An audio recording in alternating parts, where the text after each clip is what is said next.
SVP, the Society of St Vincent de Paul, is appealing for new volunteers in Clare as more individuals and families feel the strain of rising living costs, isolation and unexpected bills. SVP says even a small amount of time can make a real difference in people's lives. To tell us more about the work they do and the roles available, I'm joined now by Noreen Hayes, who's an SVP volunteer in Ennis and one of their member support officer in the Midwest region, Jorien Szkudlarski, with us as well. And you're both very welcome to Morning Focus. Noreen, you're a volunteer with SVP in Ennis. What first motivated you to get involved, and has it been a rewarding experience?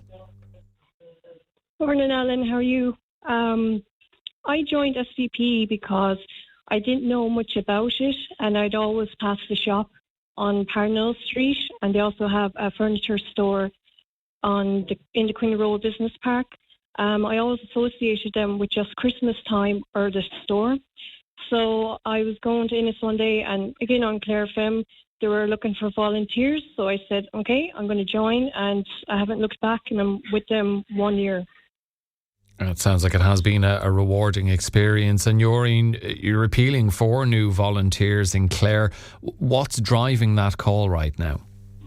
Good morning, Alan. We're always looking for new volunteers, mainly the last couple of years, ourselves with the cost of living getting very high. Our calls tend to go up about 20% every year, and it's a steady rise on. So, we're looking for extra support. We have great people in place, and we've great groups in place. It's just, many hands make light work, as they say. Yeah, they really do. And I guess, like Noreen touched there on the charity shops, the furniture shops and so on, Jorien. But for those who might think that that's what SVP is mainly about, can you explain the broader range of supports you provide in the community? Yeah, we actually do a whole lot. So now, obviously, in Clare, in Ennis, you'd have the shops. We actually have a social housing conference, as we call our local groups as well. So they look over some housing units, which comes with a lot of regulations. But the main thing we actually do is home visitation. So as Noreen says, not everyone knows what SVP does, and that's kind of a key factor to us. We are private and we are local in your community. So basically, if someone's looking for help, they can write in on the website or they can make a phone call.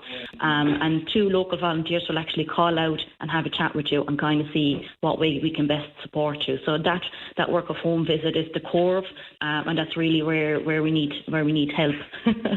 Yeah, Noreen, not everyone knows what SVP does fully, and I'm sure you felt a bit like that yourself when you joined. What surprised you most about the day-to-day work when you started? What surprised me most was the level of help that is needed, especially when it comes to electricity bills. Some of them are quite high. I was surprised about that. And but the help from the volunteers is amazing, and it's the vouchers and just even visiting people. It's just what people need right now, because the way Ireland is gone, the economy, prices are very high, and people are struggling. But the work of SVP is helping people out.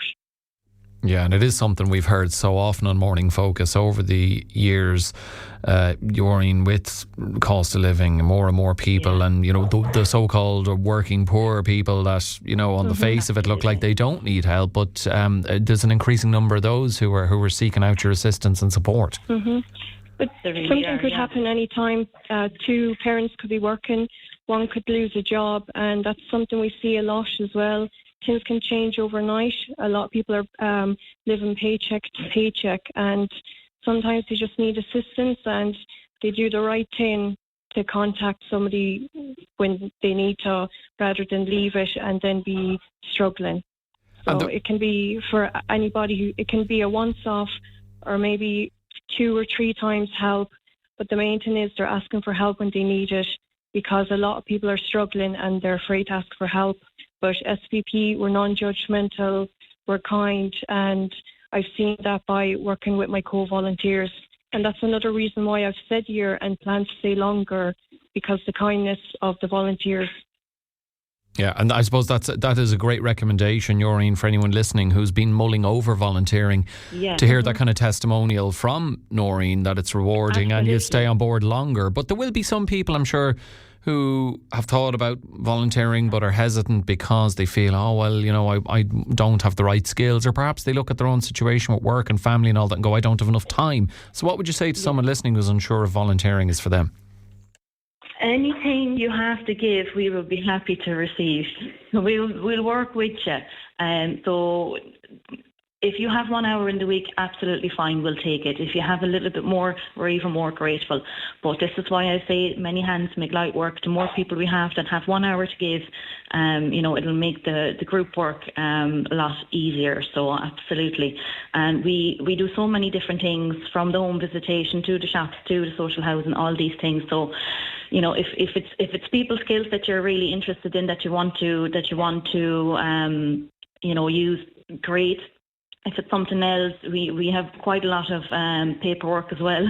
So admin, technical, computer, all these skills would be very, very useful to us, even as far as construction when we're talking about the social housing. So there is a job for everyone, is what I would say. Okay, so wide variety of roles available by the sounds of it, but you're very flexible in terms of what hours people can work. And do you find that, Noreen, that, depending on week, if you're, have more time to give one week than another, that's fine, as every little bit helps, and the SVP is grateful for that help? Oh, yeah, absolutely. As Jorien said, every hand helps out, but again, we're in a big WhatsApp group, and we take in consideration if you're available or not. If you couldn't do visits on a Monday, we could do it. We could visit our Monday to Friday. So if you couldn't do Monday, you could do it like Tuesday, Wednesday, Thursday, Friday. We all work on each other's roster in our own way. But everybody makes such a big effort to go on the Monday night. And yeah, it's just the commitment given by SVP. I just love it. Again, it's mostly evenings when the meetings are on, so a lot of people are finished work, so that's how the timing of that comes in handy. But again, they don't judge you, and just again, anyone listening who would like to volunteer, I recommend it so much. I've learned so much, even on bills and schemes on how to help people. There's so much help out there. Again, anyone looking to volunteer or anyone needing help, look into SVP. Okay, and a final word to you on this, Jorien. For anyone listening who might want to volunteer, how can they get in touch? And for anyone who might need the assistance of SVP, how can they contact you? Well, the first and foremost protocol would be our website, and you can find information for both of those things on our website. There's a button right at the top, one for volunteering, one for donating, and one for getting help. So you'll find all the information on there. And we have a Facebook page as well that has everything on there that you need. Local in the shop in Ennis, you can pop in. The lads there will have the information. If you're not quite sure, just phone numbers you can ring. So you'll be able to find us anywhere that would be suitable for yourself. Alan, I might just say one more thing if you have the time. I just wanted to note on the confidentiality as well, both for people looking for help and for our members providing the help. We're very conscious of the confidentiality, and it is part of our core work, and I just wanted to make sure people are confident with that, both when they're trying to receive help and giving out the help, that's really something we hold dear to our heart. Yeah, no, that is understandable, and good to highlight that as well. Look, hopefully you get a lot of calls from people looking to come on board as volunteers. My thanks to Jorien Szkudlarski, SVP Member Support Officer in the Midwest region, and one of their volunteers here in Ennis, Noreen Hayes, with us on Tuesday's Morning Focus.